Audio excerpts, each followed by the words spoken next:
barangan, rumpunan buluh, tempua mendarat, jinak dipikat, mendadah tangan, jari 10, doa dipanjat, memohon berkat. AKSADRON adalah pusat yang pertama di Malaysia berupaya menyokong perkembangan sukan drone berprestasi tinggi selain mampu meningkatkan tenaga kerja mahir dalam sektor teknologi dan juga teknikal.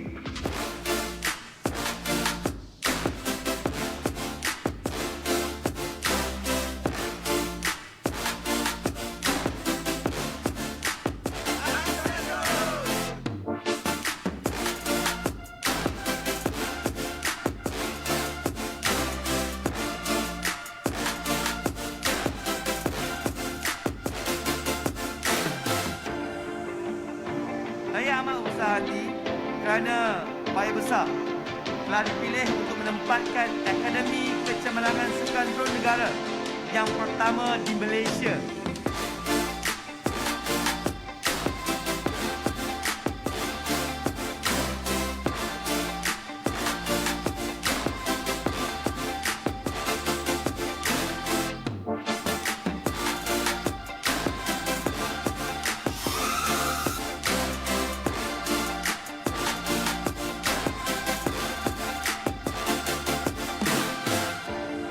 Tidak kurang juga rasa berbesar hati kami dengan sambutan telah kami terima dari masyarakat baik besar.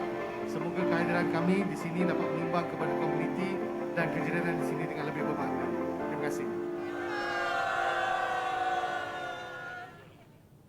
There you have it, ladies and gentlemen. That is your glimpse into the world of drone sports. Okay, can we just give a round of applause to the team, Futurise, who have been managing the concept, as well as that was the groundbreaking ceremony that you just saw in the video. And today, welcome to all of you for being here with us at another Futurise RegTalk.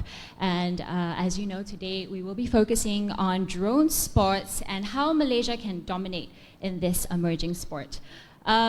So far so good. The weather has been holding up, so hopefully it stays that way and it doesn't start raining. But today, hopefully, we're gonna really sink our teeth in and get into what exactly drone sports is about and how we can all play a part. Because I know most of you here are from the drone sports community and are in some way or not related and are very familiar with this sport, which, to be perfectly honest with you, it's still a very new world for me, because as far as I know, drones are used for filming capabilities in industries and stuff like that. So this is still very new, but I'm very excited to learn amongst the experts today. Okay, so that is going to happen in just a bit. We're going to have the talk with our panel, which I'm sure you would have seen their faces on the screen earlier. They are, of course, seated in the front row. If you have a chance, do say hi to them a little later on.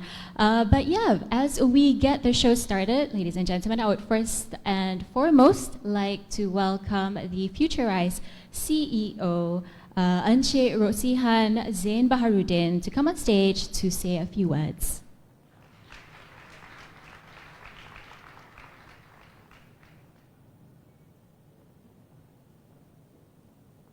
Hi, good afternoon. Assalamualaikum warahmatullahi wabarakatuh.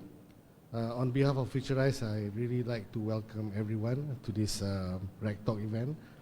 For those who are unacquainted with Futurise, we are a company under the purview of Ministry of Finance and mandated by the Government of Malaysia to do National Regulatory Sandbox. And this RegTalk event that everybody is present here today is part of our monthly engagement series. On some months, we even have more than one RegTalk, like this month.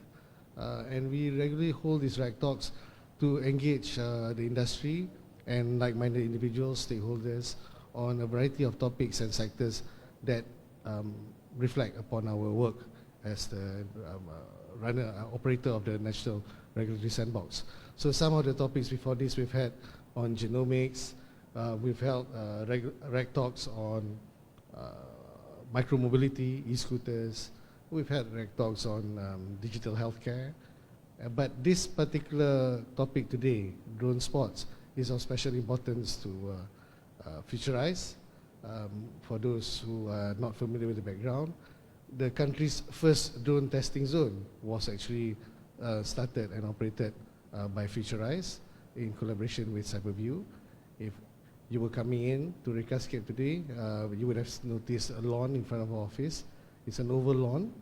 We have dubbed as the Obama Oval because the good fortune of having US President Obama officiate that lawn as a drone testing zone way back in 2019.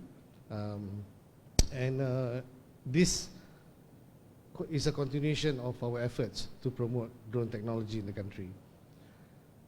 In budget 2022 last year, we were given the mandate to start a drone sports center of excellence, and that is what we've been doing throughout this year, slowly developing and getting it realized, and I am happy to say everything's on track, and we hope to see this drone sports center of excellence to be fully operational by the end of this year.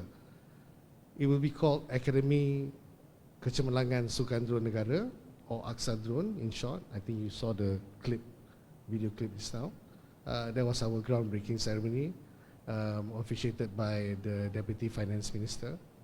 So there's a lot of anticipation for AKSADRON to actually lead the charge for drone racing in the country, which is an emerging sport, and hence the topic today, whether we are able to take advantage and tap the potential of drone sports and make Malaysia a leading contender in drone racing. I'm happy to say too that with AKSADRON, we are also entrusted with formulating the drone sports, the National Drone Sports Strategic Roadmap. So this is one of the main tasks that we have this year, and this RegTalk is particularly important because it is part of our engagement that we hope would yield a lot of meaningful relationships, knowledge, scoping of issues, understanding, and also fostering a spirit of collaboration towards formulating a strategic roadmap that can promote drone sports in the country. We are happy to say today, to this date, we've had good collaboration and understanding with some of the trailblazers in the drone racing Malaysia, people like Drone Racing Association Malaysia, Malaysian Aviation Sports Federation MSAF, who represented by Encik Muhaimin today, who will be part of the panel, and we hope to continue collaborating with other parties like Institute Sains Negara and Data Sukan, a company under ISN, and together we believe in a spirit of collaboration towards formulating what would be a comprehensive roadmap that will involve even ministries, especially ministries of education, because as you know, drone sports is particularly appealing to the younger generation, and just some numbers, even these numbers I just got from friends in MOE, there are 2 million secondary students in Malaysia, 900,000 over of them are involved directly in STEM, so we see there's a huge pool of youth amongst our students as well that drone sports and drone racing can tap into. So without further ado, and also I think everybody can't wait to hear the exciting presentation and ideas and opinions and comments from our panelists. So I will now retreat, but before that, I'd like to say thank you to the panel of speakers today.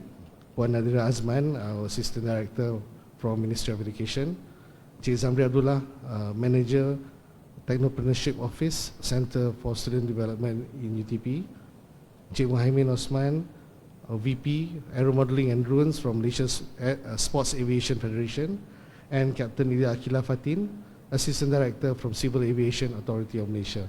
So as you can see, we have quite a breadth of personalities from different areas, all pertaining to drone sports, the potential of drone sports, and hopefully you'll enjoy the forum, and do please contribute and ask questions as much as you want. We all would love to hear from all of you. All right, thank you.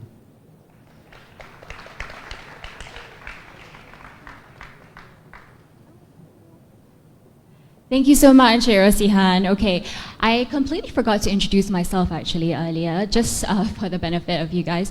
I'm the moderator for today's talk, and my name is Reem Shahwa. I am from Astro Supersport, and I am a sports presenter. So, yes, drone sports is a very new avenue for me. Although I have done my research, and the global drone market apparently is worth over 26 billion US dollars, which is a lot of money. And with that in mind, the drone sports industry as well has this huge potential, like Mr. Rosihan mentioned, to equal or surpass that figure in terms of market capitalization. And while it is in its ascending stage, it would be the best time for Malaysia to make a stamp, as a country, as a nation, to make our stamp in the drone sports industry. I'm sure everyone would agree. With that, ladies and gentlemen, now we are going to have a few presentations before we do start the panel and the discussion that we're going to have later. With that, actually, before that, we do have a little icebreaker just to warm you guys up a little bit. And just so you know, I'm telling you this in advance so that you can pay attention to what I'm about to read out to you guys, okay? Because although Mr. Rosihan has given us a very in-depth background on Futurise as well as AKSADRON, I'm just going to go through it one more time just for you guys to get more acquainted with what Futurise does here and the potential of AKSADRON as well. So please pay attention because there will be questions being asked throughout today. There will be a giveaway, so if you answer the question correctly, we have a little surprise for you. Once again, Futurise is a company under the Ministry of Finance, and it focuses on innovation, regulation, and commercialization. Now, the company has been mandated by the Malaysian government through the National Development Council to lead the National Regulatory Sandbox Initiative to expedite regulatory intervention, deploy innovation and technology solutions, as well as establish new innovation ecosystems. So Futurise also plays a very active role as the public policy advisor to ministries and agencies in developing an anticipatory, progressive, and inclusive regulatory framework that is imperative in shaping Malaysia for the future economy. And in today's topic, we will talk more on Futurise's efforts in drone sports through its latest development of AKSADRON. And now moving on to AKSADRON. Now this is the important part, okay, because I'm just giving you a little hint. The questions will be based on AKSADRON.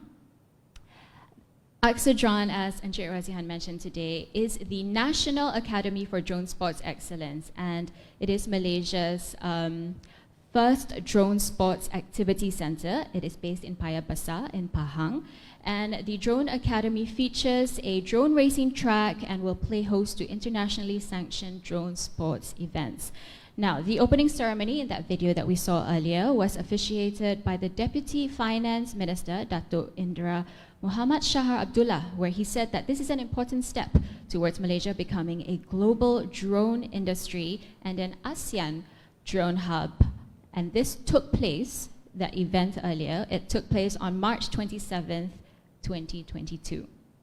Now, the Academy will be Malaysia's first drone sports hub, as well as for high-performance drone activities, where it would feature a drone racing track and will also play host to internationally sanctioned drone sports events.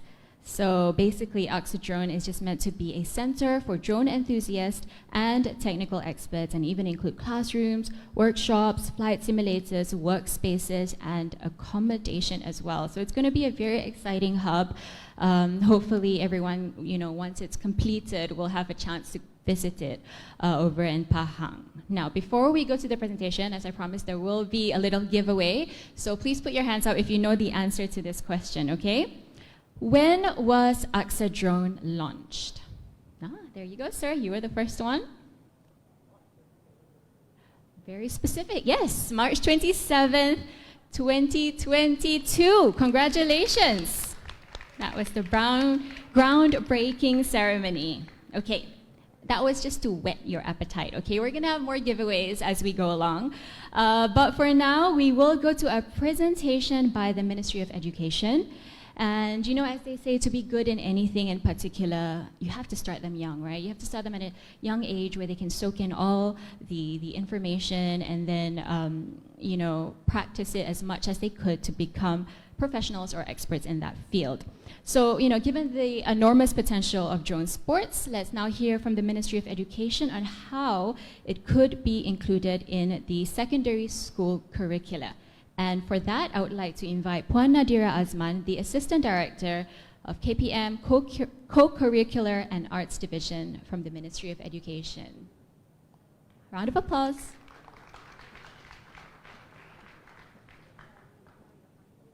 Yep. Right, thank you.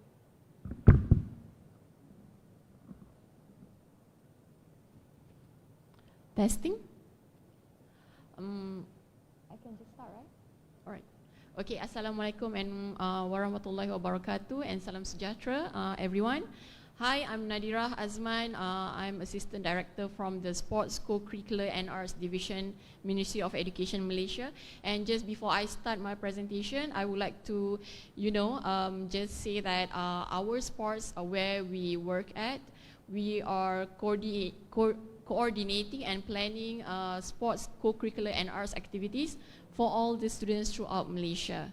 So I think it is timely that the Ministry of Education, together with all private sectors and other ministry or government agencies, to work together to collaborate to, you know, expand activities for the benefit of all our students. So let's begin our presentation today, and my presentation will be based on enhancing STEM education through co-curricular activities. Right, this is, I'm sorry, there should be words in the middle there, but I don't know what happened. So this is the overview of the Malaysian education landscape. So, there should be numbers, hold on.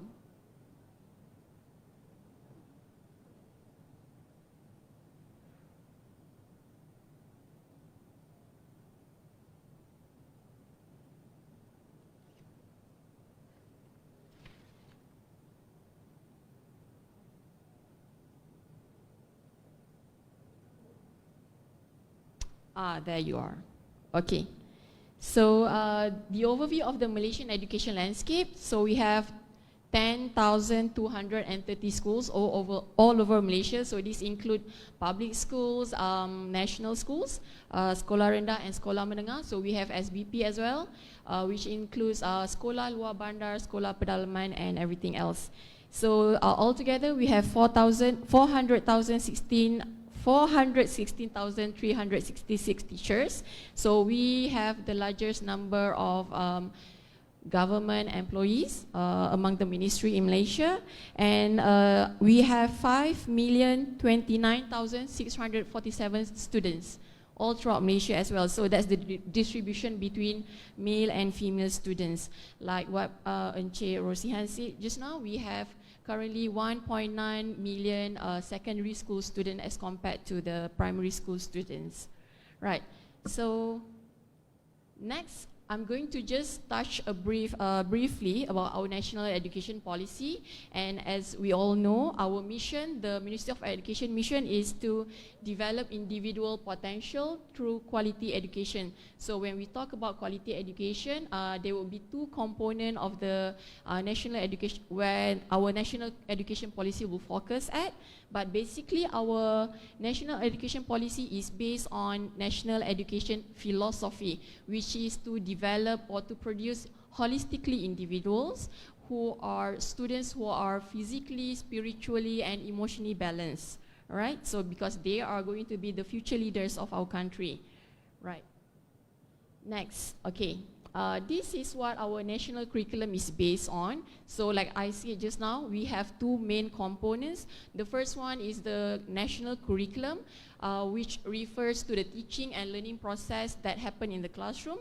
And the other one is the co-curricular activities. So co-curricular activities is the second component, where it complements the teaching and learning process that happen in the classroom. So it is very important. That's why like our Minister of Education, Dr. Razi Jidin, has announced recently, we are going to, there will be no longer UPSR and P33, and we are going to focus more on PBS, Pentaksiran Berasaskan Sekolah, and co-curricular activities. The students' involvement in co-curricular activities is one of the main contribution to Pentaksiran Berasaskan Sekolah. So that's why co-curricular activities complement the national curriculum. All right. So the national curriculum is an educational program that includes curriculum and co-curricular activities, which encompassing knowledge, skills, norms, values, cultural elements, and beliefs. So when we talk about co-curricular activities, there are 5 main categories. As you can see on the screen, we have sports. We have like cricket, hockey, football, etc. And then we have club societies covering Club Alam Sekitar, Club Robotik, Club F1, and then we also have co-academic activities which focuses on language and STEM subjects, expansion of language and STEM subjects in terms of co-curricular activities like choral speaking, public speaking, debate, pesta pantun, and then we have pertandingan inovasi and so on. We also have uniform bodies, St. John's Ambulance, Pandu Putri, Pengangkap, and the last one is hobbies and recreational activities. So these categories of co-curricular activities are what the students are having at schools. So students, when we talk about co-curricular activities as well, we cannot force our students to, to do certain types of activity. It should be based on their interest. So let's say if the interest of the students is in drone, then they might as well participate in drone activities. If they are more towards robotic or F1, they should go to those activities which interest them more. Okay, so tiada paksaan, everything is sukarela.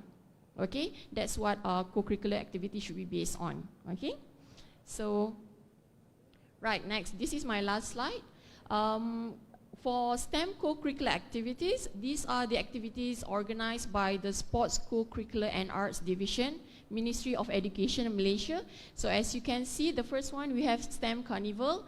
The Ministry of Education Malaysia, we also recognize the emergence and the importance of the drone technology in our country. So that's why in STEM Carnival this year, we have started to introduce a drone challenge for our students in our STEM Carnival. So it actually begins at district and state levels. We have all 16 states in Malaysia organizing this drone challenge among our students, and the best will get to go to the National STEM Carnival in November later this year.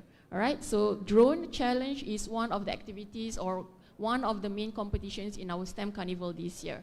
Right, next we have Olympiads, something like maths, physics, and chemistry. We also have F1 in school, which our team recently won in F1 World Finals. We also have National Robotics Competition. Our students, our very own students, we have become, Team Malaysia have become 8-time champions, world champions. And we also have National Science Innovation and Engineering Competition, where we also send our students to compete overseas. And recently in May, we won a total of 8 innovation awards in ISAF. So basically these are example of STEM co-curricular activities organized purely by the Ministry of Education and also state education departments. Beside these activities, we also collaborate with agencies. We have strategic partners like MDAC, Maxis, what else? Shell. So these corporate partners, we together with the ministry, we conduct or we organize co-curricular activities based on the private sectors or the company's objectives. So that's where we invite all agencies and private sectors and also other ministry like MOSTI, who is organizing, the main organizer for Tech Olympics. So those kind of activities is just like, providing extra opportunities for our students to participate in, because the activities listed on the screen can be just limited. Alright, so when the industry's partners came in and providing these opportunities for students, more students get to participate in STEM, and we actually from this kind of partnership, we can actually identify talents and students' skills and everything. So it is very important. So I see that the talk today, the forum today would be a stepping stone for the ministry and also agencies present today to see in what way we can further collaborate to enhance STEM education through co-curricular activities. I think that should be all from me. Right, thank you.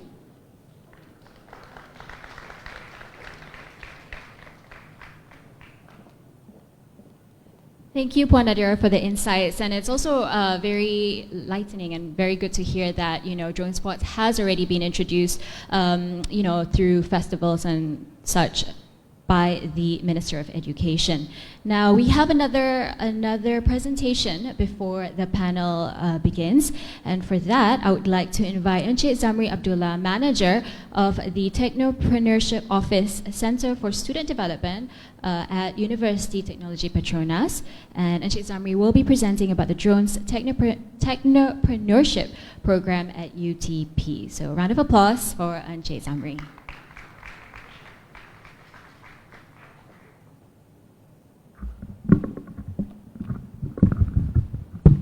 Assalamualaikum, very good afternoon. Thank you, Reem. My name is Zamri. I'm the manager of Technology Office from UTP, Jerusihan, and panel of talk for today. And ladies and gentlemen, I'm going to present on the Technopreneurship drone program that we have in UTP. So basically, before I begin, I just want to clarify something. We started very early, back in 2019. How we started is actually as a result of Futurise itself, because I attended my Drone X back in I think June in 2019, and after that, at the same period, I was involved with the one FRGS project, which relates to the greenhouse gases. So I see the potential of me joining in as a operator of the drone as well. So I got certified here at the Futurise building as well by the Drone Academy Asia as a certified drone operator. And after that, we think that it is actually a good stepping stone for students of UTP to get involved as well. So we do a lot of programs for the university students at UTP, particularly in developing them in various ways. Okay. Let's see. So our office is basically one of the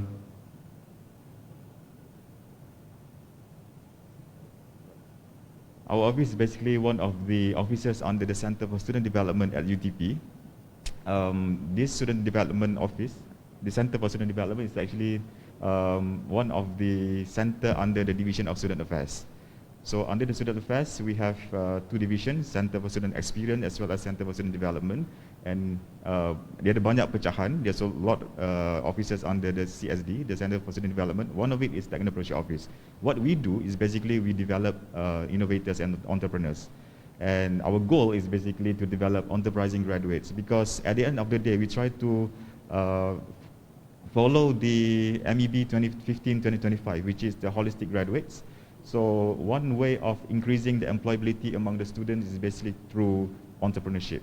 So we develop startups. So far, we have developed around 135 startups. 40% of it is from the tech businesses, and 60% of it is in non-tech businesses. And why drone that we select as one of the approach in the developing of technopreneurs is because of the emerging technology that drone offers. I think a lot of you here is actually part of the drone network or drone enthusiast. And we see from the point of view of the student development, there are two components that we can leverage. One is actually in terms of the maker skill, because when we talk about drone, it's all about the maker skill, especially the students of engineering, science and technology at our university. So we have to leverage on the capability. They learn about the coding, programming, they learn about the manufacturing, they learn about everything related to how to develop a product. So one way of doing it is actually make a skill in terms of circuit design, in terms of coding, programming, in terms of design itself, because when you talk about design, we talk about you relate with fluid mechanics, you relate with the engineering aspect, and we also mention about the analytics.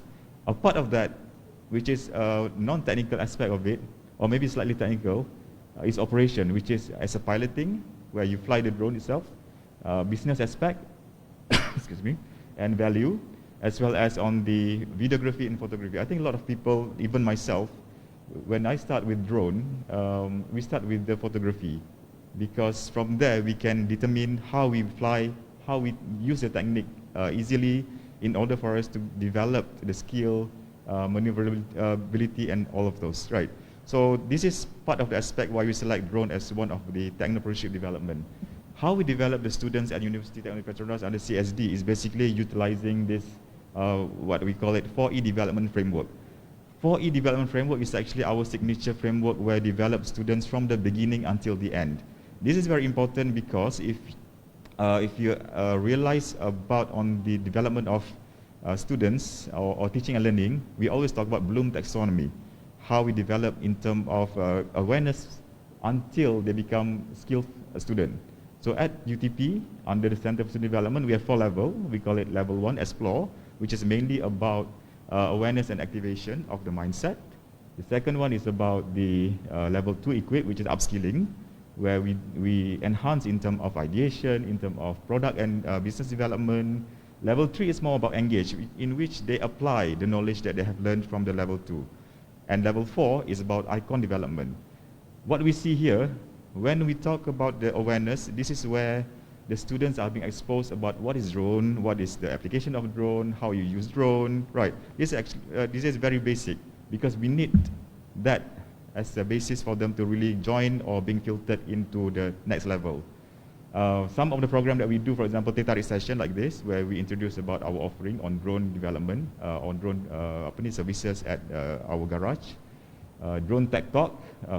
If you see over there, we bring the students even to Futurise, about 40, 30 of them, from Sri Iskandar, night bus, up to here, and then we expose them about what is actually drone, how does the process of developing a business of a drone by the industry itself, and definitely the industrial talk. So from here, the student have the capability of churning out ideas, and they go into the next level through the idea jam session, through the startup apprentice session with the drone companies, so that they know this is a potential for them to go into the business. So another one that we always develop is in terms of developing drone itself. As I mentioned before, maker skill is the crucial part of engineers development. Through maker, they learn how to develop from scratch. We have done it back in 2019, one of the drone workshop. Around 20 of the students participated. Some of them have no experience at all in developing drone, or some of them don't even know what is drone about. And we measure what is the process before and after, because they need to know how to assemble, how to fly, how to code within 1 day. So we have that, and it's quite successful. And that leads to the next level, which is engage level, in which we organize the drone championship. Basically, back in 2019, before the COVID, we planned to do this drone racing. However, on that particular day, we have to stop because of the HST issues, and it does not proceed. But we see the potential. In 2020, we tried to organize, but unfortunately because of the COVID, so we have to stop. This year we have to, we are actually going to do it again by implementing a very basic towards the level 2 and level 1 basically. And mentioning about level 3, what is involved in that is our students start developing their own startups. And we also fund 2 of the students in terms of drone business. There are 2 types of drone that our students really develop. One is the modular VTOL, and the other one would be the delivery drone, because we teach them in terms of ideation, why you want to start this drone business, right? The startup in terms of drone. So they have found out in terms of the problem they want to solve around UTP level itself. From there, they pitch their ideas and we fund them, and they develop within the period of the 3 to 4 years.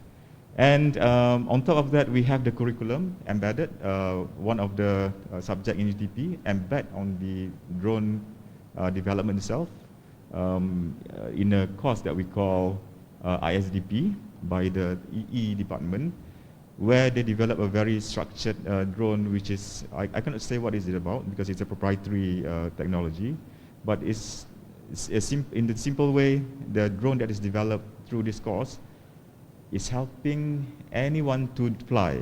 So it is more on inclusivity. You can, anyone without even having a skill, you can use a drone and you can fly the drone for the own benefit. And last but not least would be the level 4, which is the icon development and advocacy. This is under progress. This year we are going to set up a drone club by the UTP students. One of the leader is actually have done a lot of drone businesses, and they're going to lead and setting up a new entity under the student development club societies. And definitely the last one would be the superhero program. Superhero is actually our signature program in Teknologi office because this is where the advocacy happens, where the students really give back to the community. They teach or they train others using their own skills and talent. So the holistic process here is developed throughout the years they are in UTP. They can start from the foundations studies up to their final year. I want to share one of the program that we do, as I mentioned before, which is a drone development workshop. Last time when we do in 2019, our intention is to enable the students to develop from scratch, because we don't want them to be the user only. We want them to be the maker.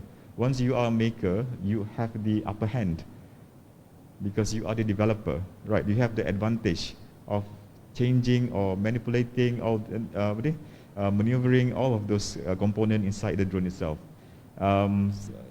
Definitely as a university, you must have a learning outcome. You must have the outcome measurement. We really developed the structured tools to measure all these processes because we want to see what is happening to them before and after. It's very important because if you do a program without knowing what is before and after, then the program is going to be useless. So in our development, we always have the measurement tool to measure the outcome. Basically, some of the workshop content, they develop the drone from scratch. We give them about 20 components from the frame itself, really about dismantling. Everything is they have to assemble with a group of 3 people. Why 3 people? Because we have to measure in terms of 3 domains, which is psychomotor, affective, as well as in terms of cognitive skills. So here, they will learn, they will develop, and they will fly the drone within the period of 2 days, basically. 1 day of developing, another day is actually flying. All right, this is some of the outcome that we find after the workshop. When we do these development programs, we always measure the increment of skill, cognitive skill in terms of affective skill as well as psychomotor. So psychomotor is more about application, how they use tools and everything. We can see from here the average, for example, in terms of knowledge about drone, 73%, because some of them coming in without any know-how about what is drone. So when they see the process happened, they feel excited. And in fact, some of them already have the knowledge of drone. That's why you can see some of the students measure before, they give 5 out of 5, after also 5 out of 5. Some of them give 0 out of before the program, 5 after the program. So it means that the increment, the variation of impact to the particular student we also find, because again, when you talk about development of students, you can see in terms of generic, the average, or you have to see individual, because we really emphasize on individual performance, since what we develop is actually person by person, not just a group of people. So you can see one of the graph that we measure is before and after graph. There is a variation between 1% to 1%. And from our side, from our point of view, we must help individual person to really emphasize on their skill. so that what they come in to UTP and what they leave UTP is what we want to be holistic. So that's actually what we have done so far. In future, we are going to do a lot more programs on drone, because this is actually a STEM, as Nadirah mentioned, it's about the STEM empowerment, and also students really have to master the skill in order for them to become the maker of the future. So with that, thank you very much. Assalamualaikum.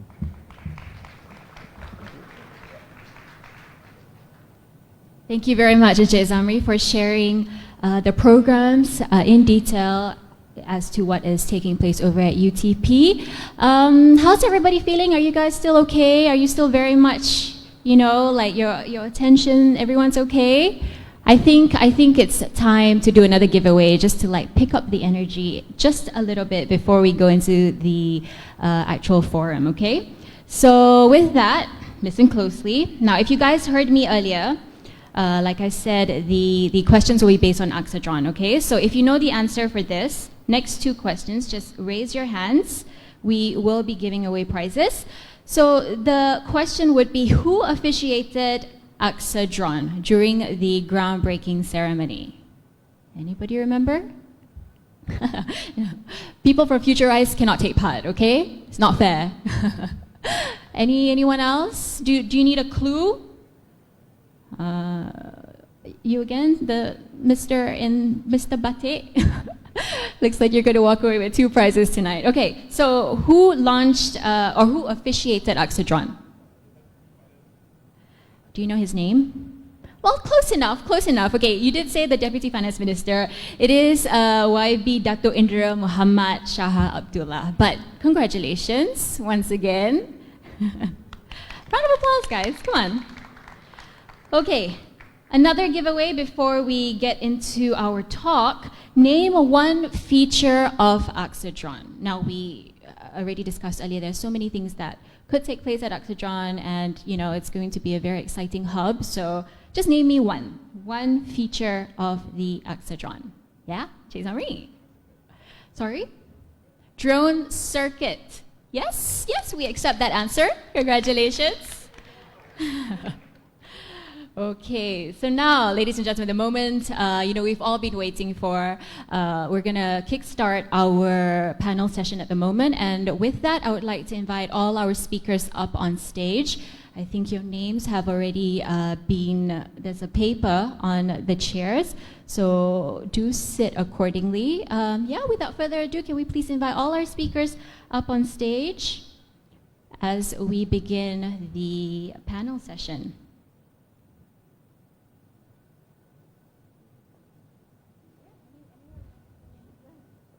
So, ladies and gentlemen, our panelists today will include Encik Muhaimin, Captain Ilyaquila, Puan Nadirah, as well as Encik Zamri, the two presenters that you have heard from earlier today.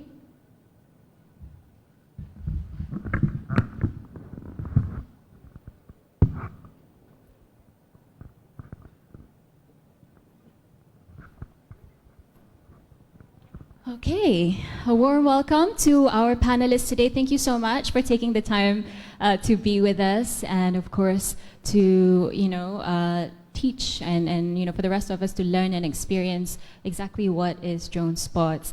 I would like to first introduce our panel of speakers a little more in depth. So first and foremost, we have Encik Muhaimin Osman, who is the VP of Aeromodeling and Drone from the Malaysian Sports Aviation Federation. Encik Muhaimin, give a round of applause. Now, he is a man who wears many hats, okay? He's a graduate architect, an innovator, an entrepreneur, a drone enthusiast, and of course, as well, a Malaysia Sport Aviation Federation Vice President. So, as I know it, Encik Muhaimin, you started off as an architect, of course, you graduated in that, but then you did a little pivot, right? And you decided, this is a fascinating industry, there's so much potential for growth, and you decided to take a leap and make that jump. And of course, he has a very clear vision for where he wants Malaysia to be in this drone industry, and that is to encourage the next generation to become more versatile, adaptive, as well as resilient. and this can be achieved through the combination of sports and STEM. Am I right? Now, you've also, your team and yourself have initiated the Drone STEM Young Drone Pilot Program to tackle the industry at its grassroots level, and there is a current target of 10,000 students. And so far, the program has kicked off in Johor. How is it going so far, Encik Muhaimin?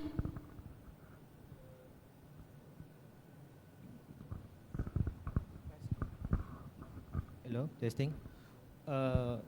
It's quite impressive. Dia punya sambutan is sangat meriah. The school are waiting for the. As for now, we just kick started for 20 school first as a trial program, pilot program. The rest of the school are still waiting eagerly for this Nice. 10,000 students to kick off. Nice. So there's a lot of anticipation. Yeah, round of applause. Thank you. So now next we have Captain Ilyaquila Fateen binti Ismail, who is the Assistant Director, Flight Operations, Civil Aviation Authority of Malaysia. Now, Captain Akila has 15 years of experience in the aviation sector, and she's rated on the Airbus 320 and Airbus 330 fleet with over 8,000 hours, guys, and is currently the head of the Unmanned Aircraft System Unit as well, and also a Flight Operations Inspector with CAAM. Thank you. Lovely having you here today. Moving on, we also have Puan Nadirah Azman, who is the Assistant Director, KPM, Co-Curriculum and Arts Division, Ministry of Education, who we have heard from earlier as well. And last but not least, before that, Puan Nadirah, sorry, I completely overlooked this. But yes, you do have a Masters of Education in TESL UPM back in 2020. And of course, you have 6 years of experience in education, planning, as well as coordination of English language and STEM co-curricular activities at national and international level. Can we have another round of applause for Puan Nadirah, please? Thank you. And last but not least, Encik Zamri Abdullah, who we have heard from just before this talk, manager, of course, of the Technopreneurship Office Center for Student Development, Universiti Teknologi Petronas. He is an award-winning lecturer, an innovator, a product developer, who has received more than 28 accolades at both local and international levels, including the Outstanding Researcher Award, Product Innovation Award, and Gold Awards in Innovation competition since 2005. Wow, so we're in very good company today, ladies and gentlemen. Right, so, okay, we're just going to dive deep into this, okay? And maybe, Encik Muhaimin, you can start off with this question. First off, now, drone sports, of course, is relatively new and is considered, very promising. It is up and coming, and there's loads of leagues and competitions that are happening around the world. And of course, also, there's interest in sponsorship by large corporations. Now, for the benefit of those here, and we are also on Facebook Live, by the way, for those who are watching. Now, for the benefit of people who are not too familiar, maybe you can break down for us, the rules, the format, exactly how does drone sports work? Hello. Okay. First of all, I think I'd like to introduce a bit about MSAF, how the structure of MSAF. MSAF is actually a federation, persekutuan, pertubuhan and persekutuan. MSAF is registered under PJS and also Badan Dunia, FAI, Federation Aeronautic International, which is, if you're familiar with FIFA like football, FAI is actually like that on the international punya level.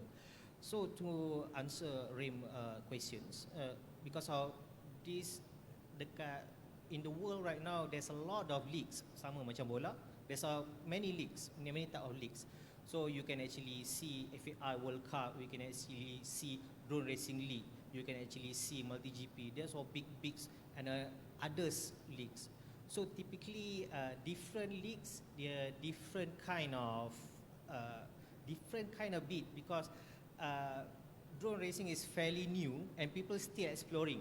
Kita ada macam racing in indoors, outdoors, and also semi-indoors. You can actually do like DRL, you can actually do indoors in a Garden by the Bay, let's say in Singapore. They fly through from outside, inside the building, garden by the bay, and then go outside again, and then inside again. So it can be fascinating, it can be creative. So another way of doing it, the most typical one is actually you do it on the field.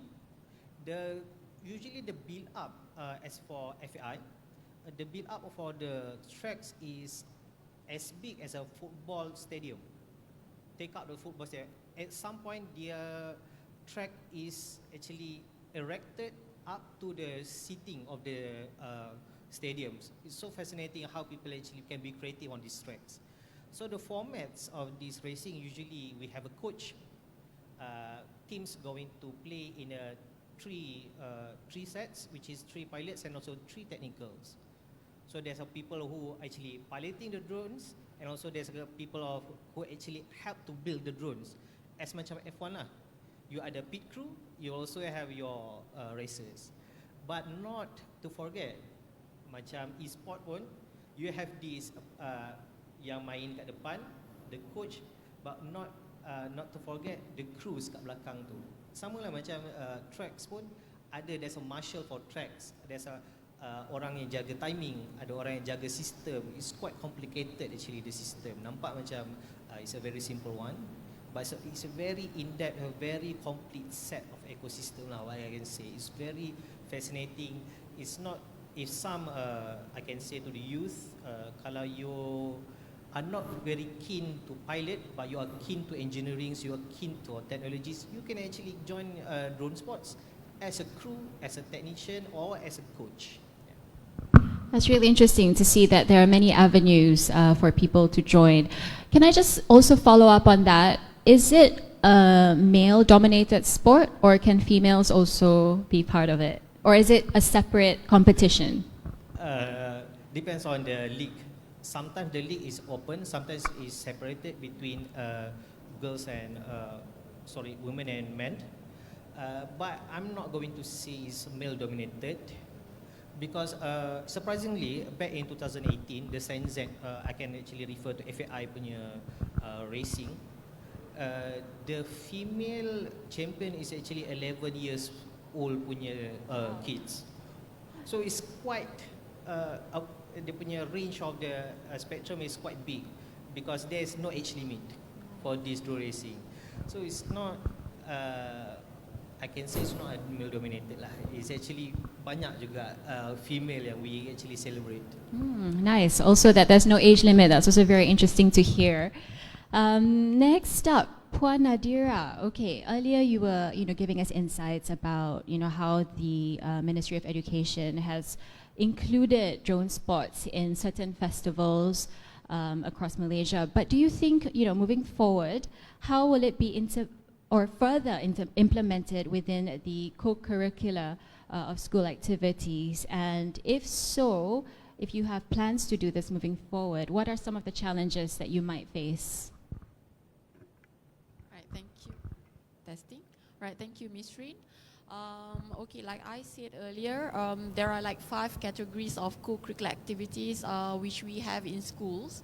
So one of them, we don't call it drone sports anyway, we call it drone challenge because we see it as a co-academic activities, an expansion of a STEM subject, and we implement it as a co-curricular activity.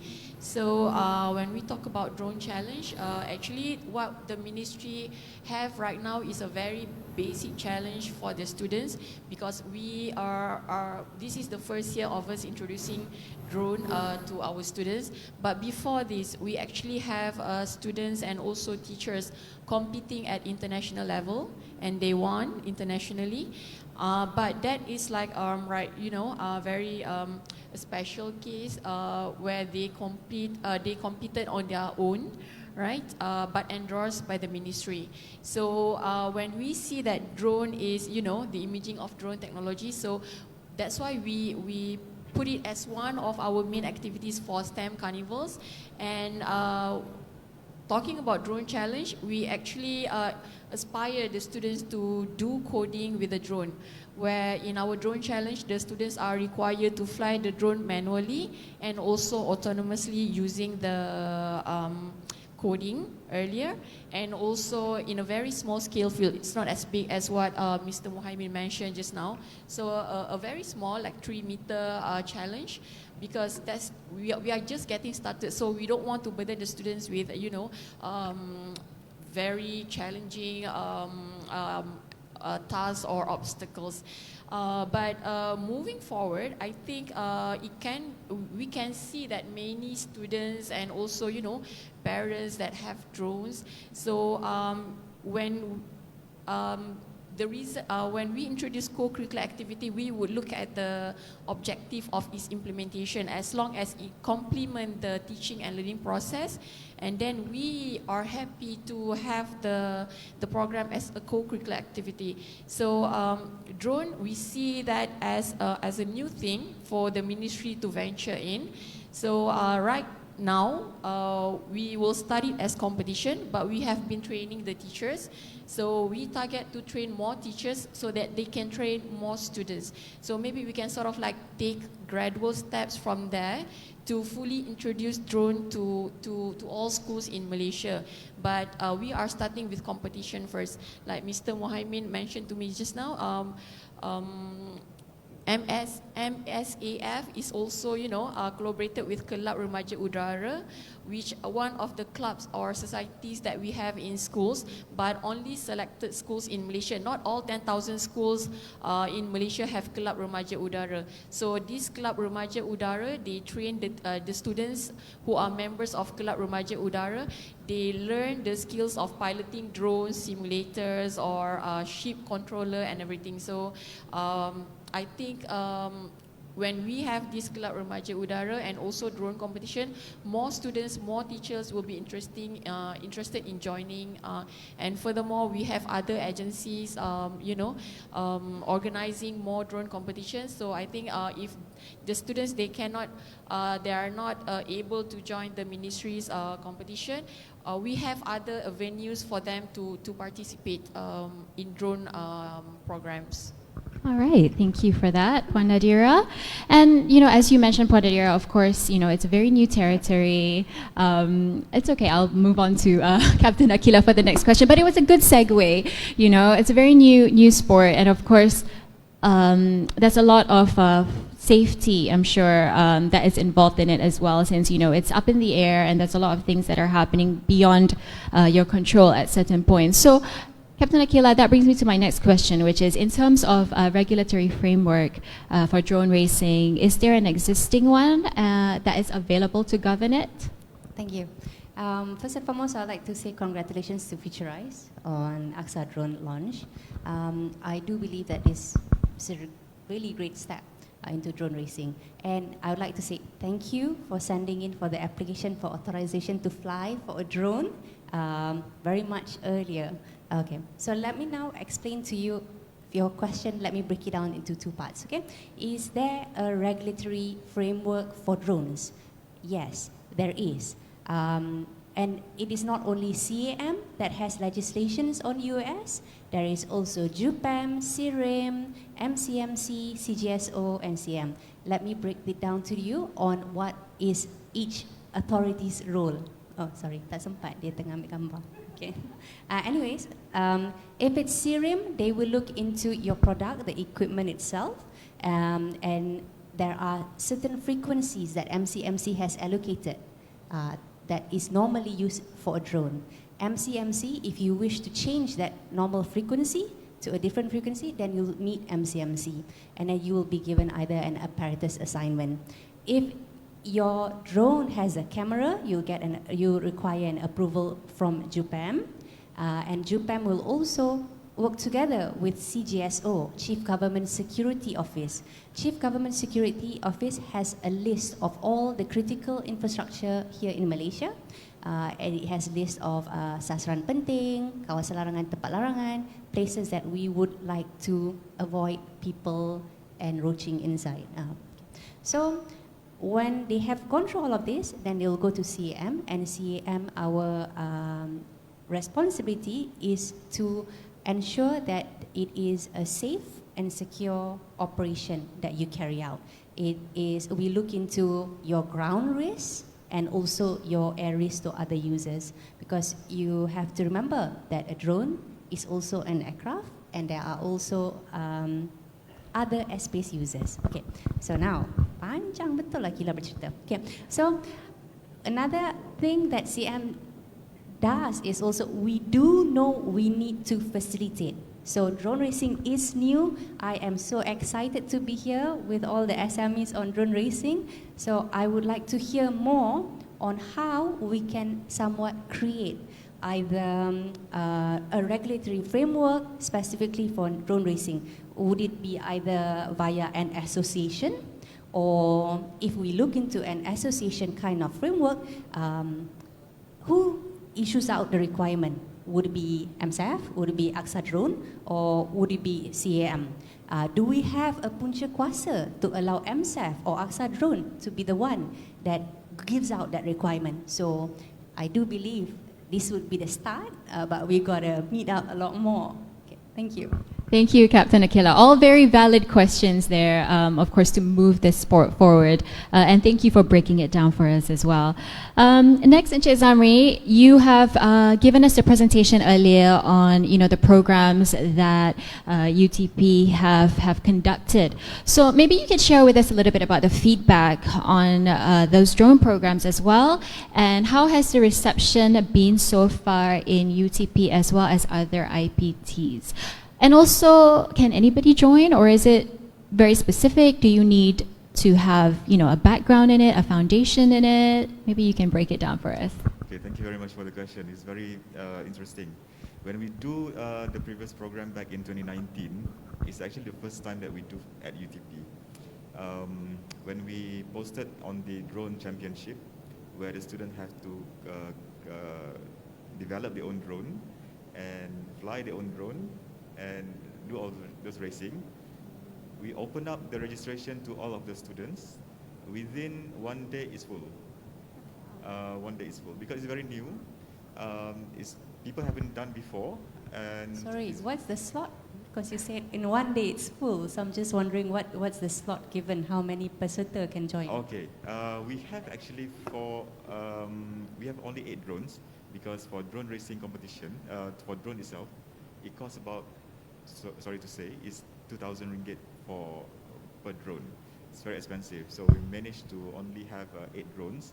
One team consists of 3 people, and everybody has to pay 150 ringgit for the competition, and they pay, and they really join on the developing workshop, all of them.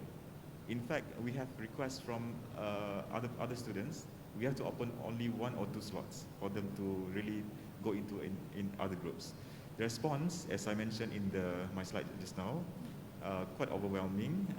When we do the feedback form after that, they say we should do even more, and because they are not able to do the championship because of the safety issues. Maybe CAAM can assist us later on, or Muhaimin. Mari.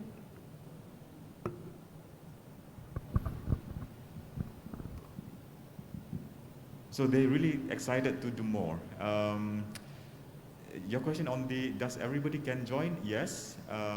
We have so many variation of programs. For example, on the awareness level, that is for everyone. For the championship, that's also for everyone. But for the other program, for example, startup apprentice program, that's actually very structured, only for the particular group of students. For example, we do it with Luka Malaysia. That is only for chemical engineering students, second year per semester. We targeted for that because the CEO is actually, maybe there's somebody here, the CEO is actually a chemical engineer. So we want to connect chemical engineering with the chemical engineering background as well. So we do also the program with Drone Academy Asia. That also structured, only particular target group of students. So we have variation between the students of generic, the general, as well as structured or the targeted groups. Because we also work as I mentioned to a lot of my friends, Technology Office, we also work like a startups. We have to know our target customer, target audience, so that in order for us to do any other program, we must achieve the success level or the success rate very high instead of just randomly done, basically. So that's some of the feedback by the students. Okay, nice. Thank you, Zamri. And I guess just from that first round of questions, I think we can all establish that drone sports is very much in demand, especially with the youth. I think there's a lot of potential here for it to grow so much bigger in Malaysia. Now, Captain Akila, I have to ask you this question, right? Speaking of, earlier you mentioned about like the framework that is already in place. But what about the ethics and the safety of like the athlete itself?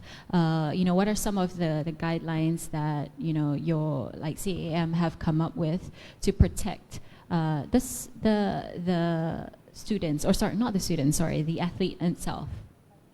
Yes, the participants. Okay, so you're asking if we have a framework to protect the like safety requirements or the ethics, that are listed or that are available for various competitions that take place in Malaysia, or any form of competition or challenges, that will protect the participants as well. Okay, all right. What's wonderful about the regulatory framework that we have introduced here in our US unit from CAAM is that it is risk-based. So depending on, let's just say one operator, for instance, just now, Muhaimin said there are many types of drone racing. There were some that is indoor and some that is outdoor, and there is also semi. Okay, so let's look into that. So if we were to compare the one that is indoor and the one that is outdoor, so if it was an indoor operation, so perhaps the protection would be, or the risk is less from the drone flying away, but then if the area is not big enough, then there is possibly, it is riskier to the participants. Okay. So what I'm trying to say is that it all depends on what risk you have for your operation and what are your ideas on mitigating it. So we are allowing the organizer to think and have the safety conscious to protect whatever operation that they are doing. Thank you. Thank you. So I'm guessing then one of the main challenges for drone racing is the safety, right? The safety aspect of it. And Muhaimin, maybe you can further explore this as well. Like on top of the safety, what other challenges are being faced by the industry, and how can stakeholders address these challenges? All right. I will segregate or categorize these challenges into two kind of challenges. One is for the new orang yang baru nak mula or baru nak menceburi di bidang, and also the current people who is enthusiast yang memang lama dah fly. Because this enthusiast, actually drones is not kind of new. Actually is started with aeromodeling actually, fixed wing. Yeah, those are kind of people actually a bigger large of groups. Actually they are the people yang current players, and also macam kita punya pilot tadi yang fly. They are actually having this issue. The current pilots is having this issue on dia punya lah. Usually right now is one of it yang Akila already mentioned is regulatory, and also a body to goes under, because like CAAM is can I say is more focusing on the commercial part, but this drone sport is it a commercial one? Is it a sports? Is it a technology? So there's a very grey line, very blurry. Who's actually they going to sit under? Who is the badan yang akan menaungi mereka semua ni? Who's going to regulate them? Who's actually going to issue insurance for them for their operation? Whether the industry right now ready?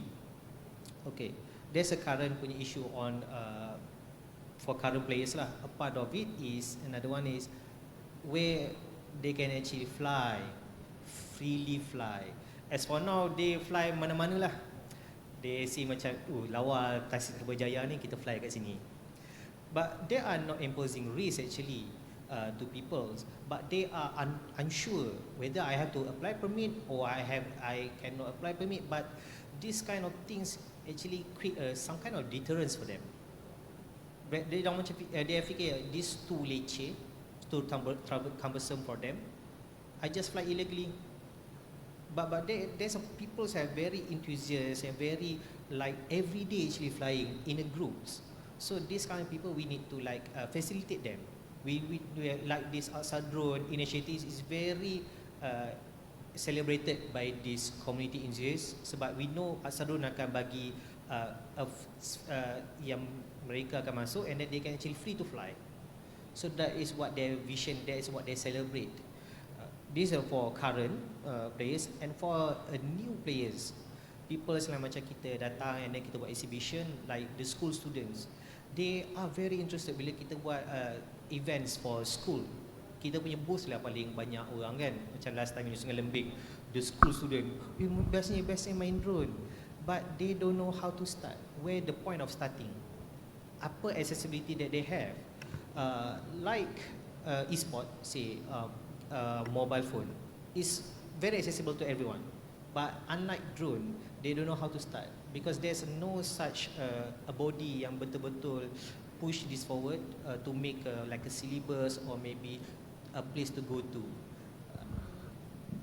Okay, I feel like Encik Muhaimin, you macam nak trying to, you know, like nudge the Ministry of Education je kan, to like help you get the message out. That's which the is point. Yeah, that's the point, right? Which, you know, is appropriate for my next question, because how then does the Ministry of Education help support the future of the development of drone sports amongst the youth, knowing now that, you know, there is a lot of interest and a lot of young kids out there who are really, you know, want to get into this? Interesting question, I would say. The future of drone sports, I mean, or drone co-curricular activities in Malaysia, I think it depends on a lot of things, I would say, because as I said before, it takes gradual steps for us to be able to introduce this activity to all schools in Malaysia. But first, I think the ministry through the Sports Co-Curricular and Arts Division, we are taking the first step to, you know, introduce drone as a competition. And also, we also welcome agencies, private sectors, private universities or other government agencies to organize drone competition. Okay, so when you organize drone competition or you share expertise with the Ministry of Education, we can help to assist, you know, we can help to expand or expose our students to this technology, this so-called like new technology among our young students, especially the younger kids, primary and secondary schoolers. I mean, in certain schools, we do have Club Avionic, Club Aero Modeling, Club Remaja Udara. So, and also our STEM Carnival, we have it yearly. So based on these clubs, members of the clubs and also our students who join our competition, as it is conducted at state level, all 16 JPNs, and also at the national level, we already have a pool of talents there. We just need to, you know, other agencies to also collaborate with ministries to work hand in hand so that we can, you know, get more students to become interested in this technology. So I think collaboration is important, and expertise sharing, especially between the experts and also the ministry, where we can sort of like coordinate and help to, you know, because at the end, it is our students who will benefit from this collaboration and also this effort. Yeah? Mm-hmm. All right. Definitely, Puan Nadirah. And, you know, collaboration is key. And, you know, our topic today is how can Malaysia dominate in this emerging sport. With that, Encik Zamri, having heard what Puan Nadirah has said, right, what do you hope and expect from the ministry in leveraging this to the students? And, you know, should there be some sort of incentive for them? Like, okay, they join your programs, and then after that, what? Do they have an incentive to compete both locally and internationally? Yeah, what are your thoughts on that? there should be incentive from both sides basically. As we mentioned about collaboration, as we move forward, it has to be incentive from both sides, which is from industry as well as from the government as well. Especially when you go for the international competition, you bring the Malaysian name outside, right? So it has to be acknowledged by the ministry and supported by the ministry. Like what a lot of our programs back in UTP as well, we do send students to the competition internationally, locally, and it is supported by the university. So far we haven't. I'm not sure. Maybe we haven't been supported by the government itself. So I would answer that as yes, both ways, because if you want to make sure this drone competition to prosper, everybody should take part. And for example, from the industry, maybe the talent can become one of their employment opportunities as well, because the talent that they have scouted can benefit them. So yeah, I think both sides, it's like a triple helix, you know.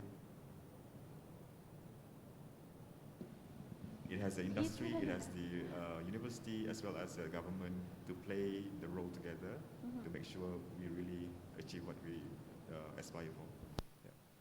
Well said there, Encik Zamri. So now we've heard from, all the different stakeholders here about the future and the potential of the drone sports industry. But I think it's time that we also hear from a drone racer himself, somebody who is the one that is within the league, joining competitions all across the world. And I think with that, we have a virtual guest joining us. We're going to wait and see as he pops up on our screens. It's a drone racer. His name is Ryan Shadrack-Dev. He will be joining us virtually.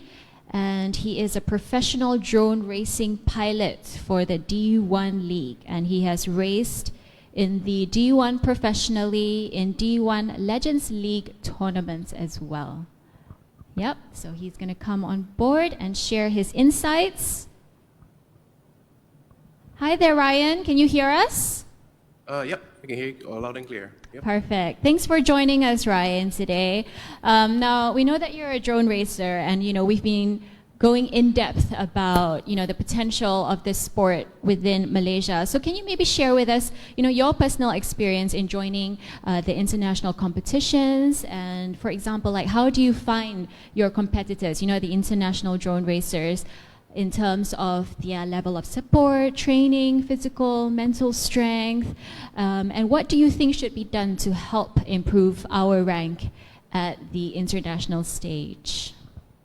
All right, so I think it was last month that we went for the FBI Korea Drone World Cup 2022, which is sponsored by Meranti and fully supported by Drone Racing Association Malaysia. So overall, when we had the trip over at Korea, we do see that the pilots there definitely have much more support overall. I mean, one thing being that most of the Korean pilots obviously were local to the area. But also that they had very large team structures than usual. So, for example, one team would have like a tech department, the pilots themselves, people who manage drone repairs and whatnot. That seems to come out a lot more often in the professional line, like towards the high-end series. Besides that, also, I think from a training standpoint, they do technically have an advantage, primarily due to the overall like bigger land. So because of that, they are able to have more practice grounds. So like because they can allocate more space for just training in general, without worrying about stuff getting vandalized or anything like that. Besides that as well, physical and mental strength. I think overall, I find the racers there are very mentally prepared during a race. Like before a race, they really hype themselves up. They really they really do energize themselves, talk to other participants, talk to their trainers, really get their energy or their motivation up. And during the race, you can definitely see it paying off. Like they're really going ham, full 100% all the way through. So yeah, that's one thing I can say about the other pilots in general. And then besides that, how we can improve. in terms of our current international rankings towards the international side. So one of those ways would definitely be to improve, I think overall, I think it'd be primarily be training, because we need to have more hours of training overall. I think that's one thing, you know, me being a full-time employed person, I can only do so much during weekends. So for those that are students, younger generations, they have much more time, especially during, like you mentioned, during curricular activities. Having the ability to do this during curricular hours definitely gives them possibly better chances of, you know, going further in the hobby, especially in drone racing as well. So that's overall what I've seen so far.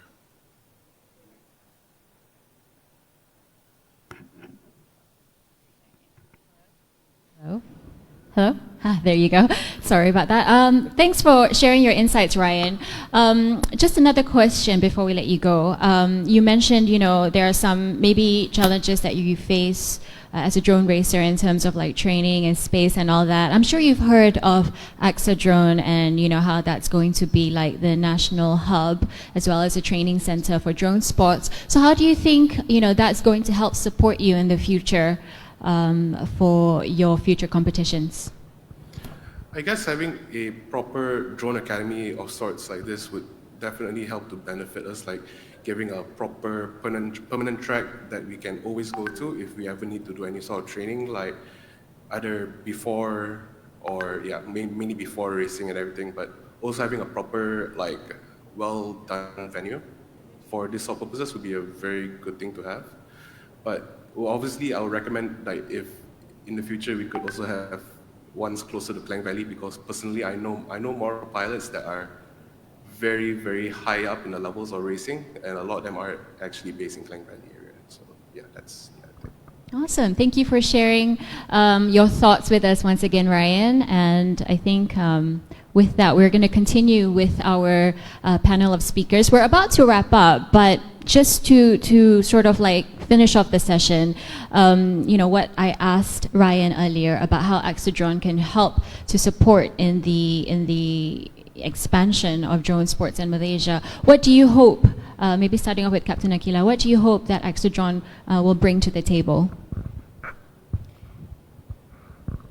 What do I hope AKSADRON will bring to the table? Okay. First off, there's training. I think that's great. If we got a proper syllabus, modules and everything, you will be a great platform for awareness from all the regulatory authority. Because like what Muhaimin said just now, sometimes people are flying over the Tasik and they're not even sure if they have to apply for an approval. So I guess we should start the training there. And I want this training not just to be for regulatory, if you need approval or not, but furthermore, even to what Mr. Zamri said, they are drone makers as well. And then when they make these drones, what we see here as an authority is people are always showcasing how high, how fast their drone can go, but they are not talking so much about the safety features on the drone. So let's just say, I want to ask you guys to betul-betul tanya diri anda, if you're actually comfortable of having a 2-meter drone flying over your house in a beyond visual line of sight. So this company is flying a drone for 40 kilometers away. Their operations is, let's just say, in Rawang. Okay, and then they fly 40 kilometers away and over your house. Okay, they are doing it for whatever purpose lah, higher reward ke, it doesn't matter. But when they create the drone, the fail-safe feature mungkin limited. So maybe we can look into that. And maybe AKSADRON also, when you are making the drones, we can also look into what are the items that is there. For the training for the drone racing, I think we both have to sit down a lot more, and we got to discuss between MSAF and AKSADRON on how do we want to regulate this. Would it be under an association? And then if, like I understand, if it was something like a DRL, correct me if I'm wrong, okay, Muhaimin? I do understand if it's a DRL racing, then the drones are already ready-made. Betul? So that means the pilots only bring in their skill and put it to test. Is that what we want for the drone racing here in Malaysia? I don't know. So, or you actually want to bring your own product. So we got to discuss on that. But it is, to me, extremely exciting. I can't wait to sit down with all of you guys. Thank you.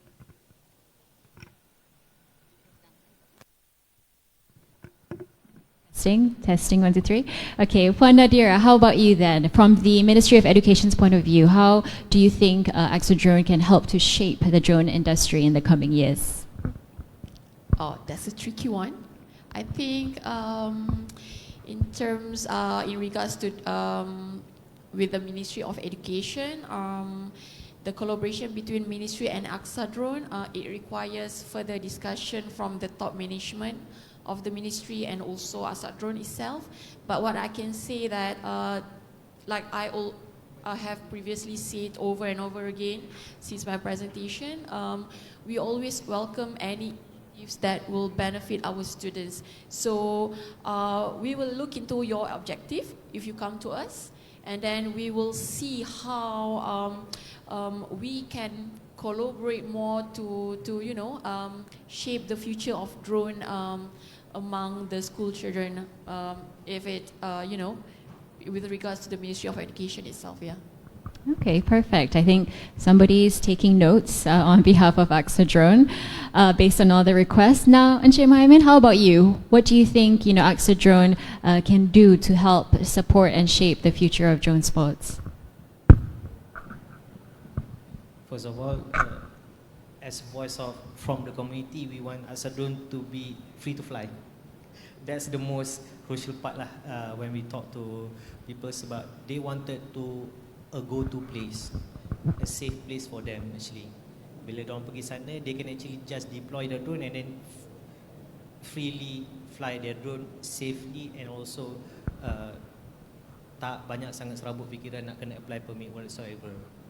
And also, we also hope on the community, on the for the youth, AKSADRON can actually provide a platform for a very good, strong syllabus for the student can actually carve their career path after drones. What is actually their objective, their targets, what actually they can do through AKSADRONs.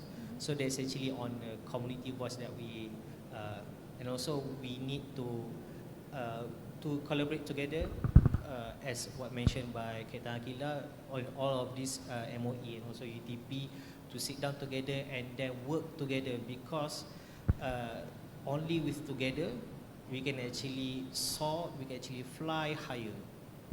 Wow, very nicely said there. Thank you, Encik Muhaimin. And last but not least, Encik Zamri, what is your wish list then from AKSADRON from the point of view of UTP? Well, there's a lot of wish list. When you talk about the Akademi Kecemerlangan Sukan, right? We expect that AKSADRON to become the one-stop center. One, if you want to do competition, we just go to one center, everything is fulfilled in terms of certification, the law and regulations that we have to abide, the fit to fly. That is one way, a one-stop center. Second one would be to become the talent pool source, in which we know that once it is developed in the AKSADRON, you know that it's actually the top.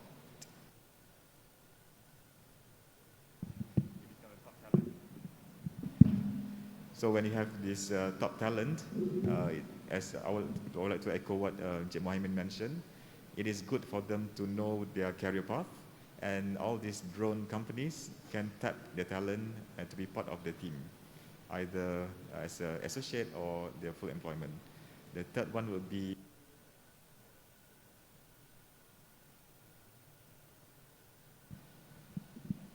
this is not helping me as well. So the last one will be, because it is my last sentence, should be the sub-center for people to source out the drone component as well. Because as you are becoming the center of excellence, it is one way to go. That's all.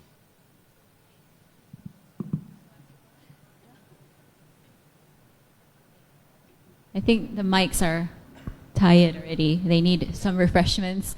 But before we let you go, ladies and gentlemen, thank you again to our panelists for sharing your thoughts and your wishes and aspirations for this industry.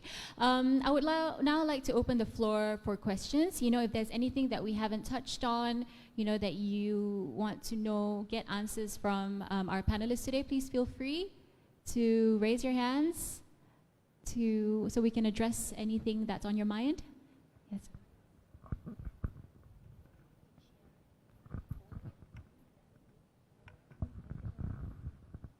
Hi everyone. Wow.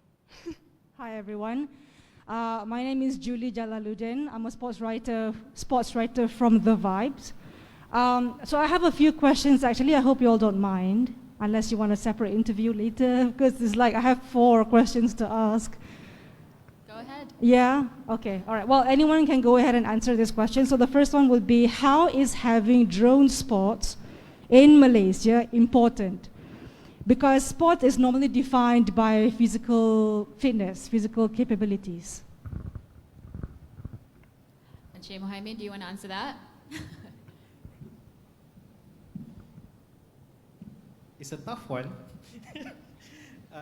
How is actually sports? Sports actually, how we can actually define, for us actually define sport is for excitement, for fun, and none on the mainstream academic. That's what we define sport. Yes, as e-sport is electronic sports, but this drone sports actually, you say it's not kind of like a fitness or the fitness, a physical fitness, but it's actually a mental fitness actually. Mental fitness, when you, as per se, if you go for a drone race, you have to be prepared, you have to be actually physically fit, so you can actually gauge and also maneuver the drone effectively. Yeah, you have to have like a proper team and also a proper mental, a proper moral of the team. That's the kind of sport that how we actually define sports. Is that answers you somehow, or it's not yet?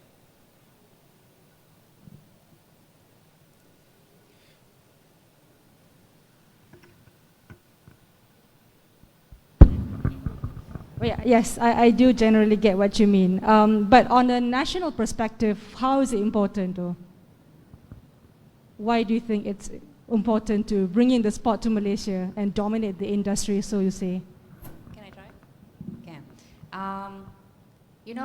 I would say drone racing is also like if we were to define like kapchai and also superbike.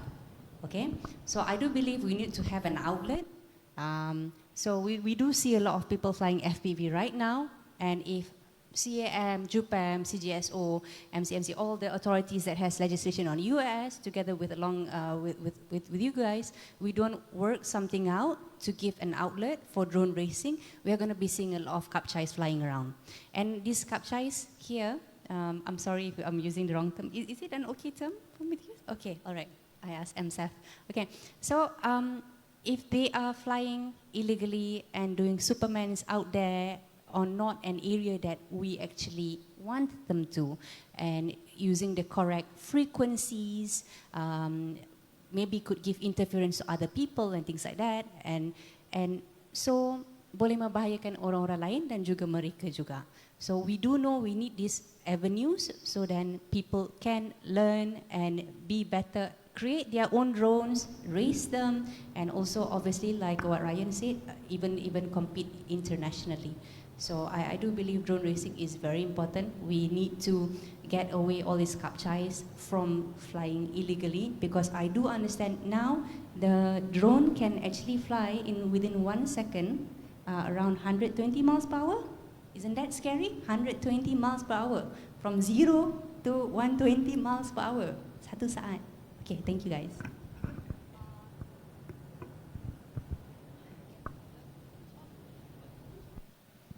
Oh, okay, I get it. Okay, right. To add on to Captain and also Mr. Muhaimin, from the Ministry of Education's perspective, when we introduce drone challenge to our students and also teachers, we would like them to further develop skills that they have learned in schools, in the classroom. For example, in the drone challenge, the students, they are required to do coding. So as we know, technology is constantly evolving. 10 years back, we started introducing robotics education to our students, and now we have drone. So we see drone as a tool for the students to practice coding and to gain coding skills. I mean, if they are not interested in robotics, they can always go to drones, right?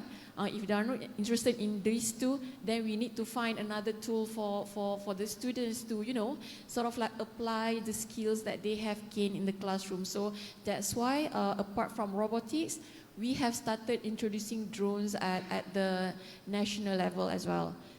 You know, so that students are able to further strengthen their knowledge and skills through this kind of activity. All right, sorry, thank you.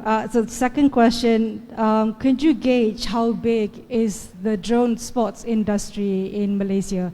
In terms of, you can explain in terms of market value, if you could gauge, or you can also explain in terms of how big, do we have a national drone sports team even?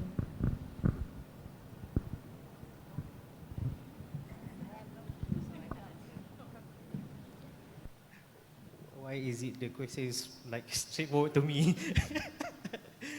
Okay, I try to answer that question. As per in the introduction is already brief that the drone industry alone is actually worth 2.6 billion actually to world. In 26 billion.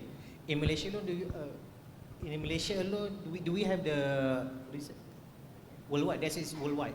So we can actually gauge actually how or speculate actually how actually that from that 26 billion USD actually being used in Malaysia. And also from our studies, actually 70% of those drone users are actually using it for recreation and also sports. Just a little bit of them are using for commercials. So most of it actually, we can actually say categorized under sport and recreational usage for fun. Okay, so as to per se, a formal official national team is actually on the way because this industry is very new actually, very new. So we are actually on the way to actually establish our official national team. We have to go to get the national Malaysian title. We have to register under government agency as per KBS. So actually it's still on the way because it's still very new. We are still trying to sort out on the regulatory, on the syllabus, on actually many things. But we are on the way. Would you say that you're working very closely with MSN? Yes, actually MSAF for now is registered under BJS, KBS.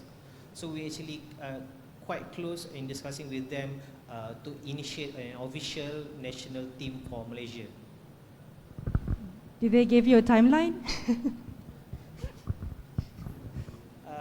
Actually, those timeline actually is we are the one going to determine because we are the industry players. We are the one who are going to dictate the timeline. So actually very soon.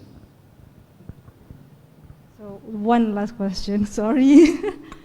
So what is lacking at the moment in the move to dominate the drone sports industry?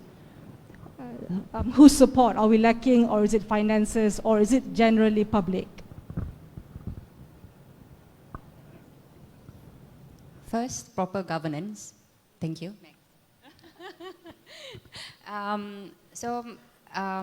Definitely like what I asked earlier, how we're going to do this? Is it under an association, or is it straight away from via CAAM? Do we have punca kuasa? I can't answer onto what depth, because we got to sit down together and we got to discuss on how actually AKSADRON and MSAF wants to move this. So, but for me, number one would be we are lacking the proper framework, regulatory framework for sports racing. Go ahead, Muhaimin. To add on that, actually, what happened in drone right now is actually already happened for sport. Is paragliding, parachuting, because for some people it's kind of alien for them. It's quite unusual. So people are not quite exposed to.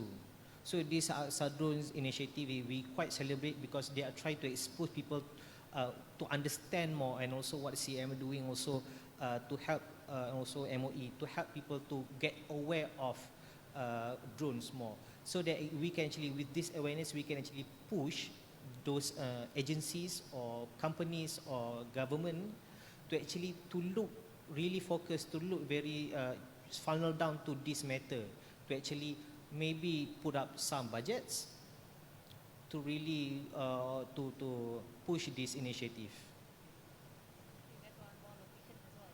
Okay. I'm sure you guys want more locations as well, right? I think that's what Ryan said as well.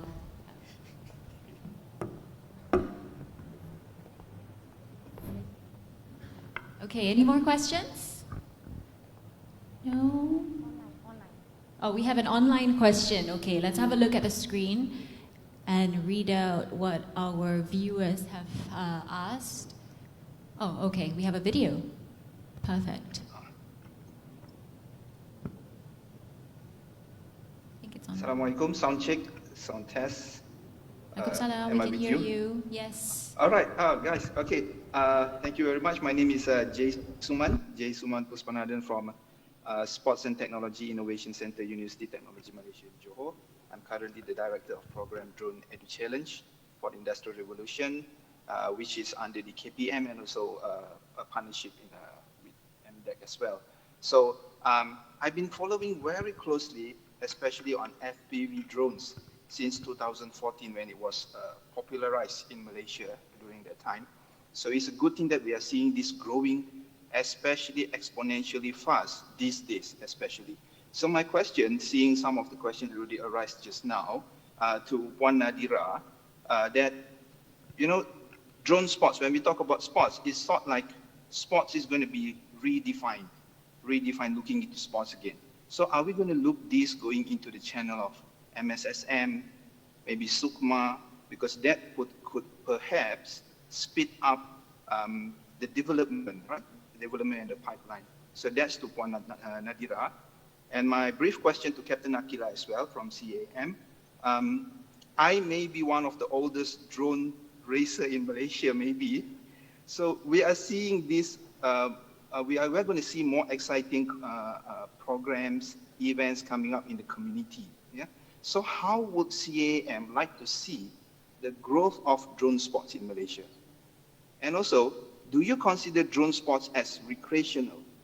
Because you know it will be involving a lot of laws and regulations, especially on safety-wise. And my general question on AKSADRON is that, what is the nearest activity that we can enjoy at AKSADRON, like MSAF and Cik Muhaimin mentioned just now, free to fly, and you know we can't wait to fly, especially the racers. That's all from me. Thank you very much. Thank you for your question. Wow, there's a lot to unpack there. Who would like to answer first? Maybe Puan Nadirah?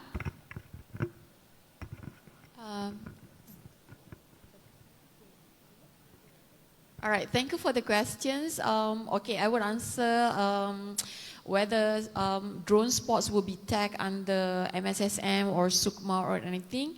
But as far as we are concerned, the sports that are tagged under MSSM are well-established sports. So it takes years for the sports to be able to be, you know, slotted in to MSSM. That's number one. So and in the ministry, we see drone as more, you know, towards promoting STEM skills among students. So that's why in sports co-curricular and arts division, drone is put under STEM co-curricular activities. We don't really see drone as a sport, even though the industries are using the tagging drone sports. But for the ministry point of view, drone is more towards providing students or equipping students with STEM skills. So that's why it falls under our STEM carnival instead of MSSM or the sports unit.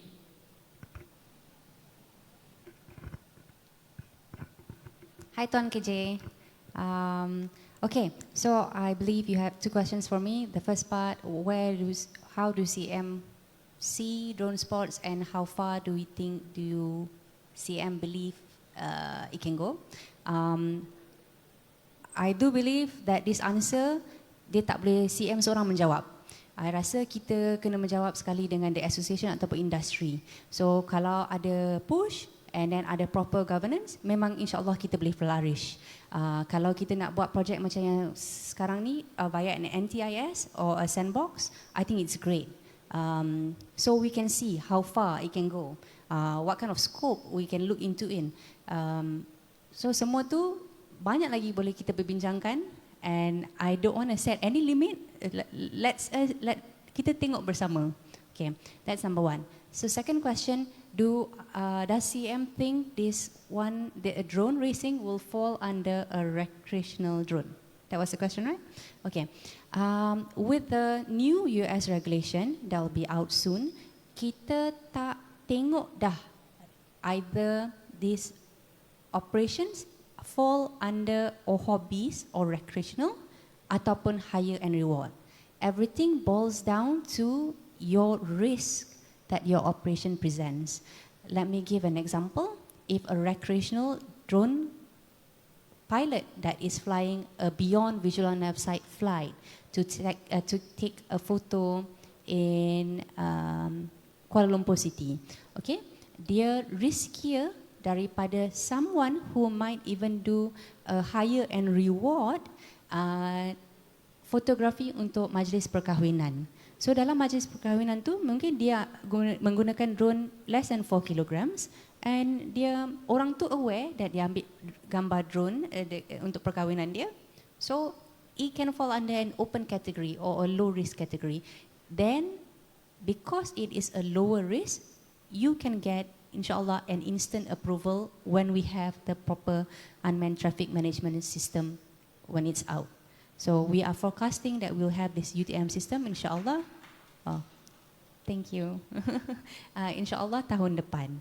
So again, we do not see, we only see what is the risk that applies. Thank you. Anything you want to add? No? Zamri, you're very quiet there. Is there anything you want to add before we wrap up this Q&A session?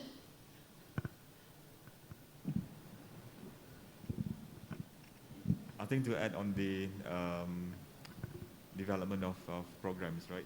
We have to ensure that the objective must be correct, must be well defined. Otherwise, it become like a unknown what did you want to achieve, basically. So, like we have AKSADRON currently. The initiative is good, as Mr. Muhaimin mentioned. It's a fit-to-fly area. We have the regulation going to come up soon. So we are looking forward for all of this initiative that is done by Futurise. That is all my comment or my add-on. All right, thank you for that. Now, ladies and gentlemen, I hope you've enjoyed that, this talk, this RegTalk, by Futurise, regarding the future of drone sports and just how Malaysia can dominate in this sector. And to our panelists, thank you so much for joining us today. You've given us such great insights. And, hopefully the conversations will continue in order for, the growth of this sport, this industry. And I think, with, our 4 speakers up here today, as long as they are involved, I think the future is bright. So thank you. And we do hope that you guys continue collaborating, and we hope to regroup again to find out the updates. soon. So thank you, and round of applause for our panel of speakers today, ladies and gentlemen, Cik Zamri, Cik Muhaimin, Puan Nadirah, as well as Captain Ilyaquila. Okay, before I let you guys go, can we take a group photo before we let our guests go for some refreshments? Okay. Oh, okay. I've just gotten word that you guys can go ahead. The refreshments are served at the back. Please feel free to help yourself to some tea. And in the meantime, we will be taking the group photos up here. The QR code will also appear on a screen. Basically, it's a survey. We want to hear feedback from all of you today. As you can see, it's just over there. Use your phone to scan it. It will pop up on your screens, and that will be very, very helpful to us. Thank you so much once again, ladies and gentlemen, for joining us. And yeah, here is to the future of drone sports. Thank you. Take care. Have a safe journey back home.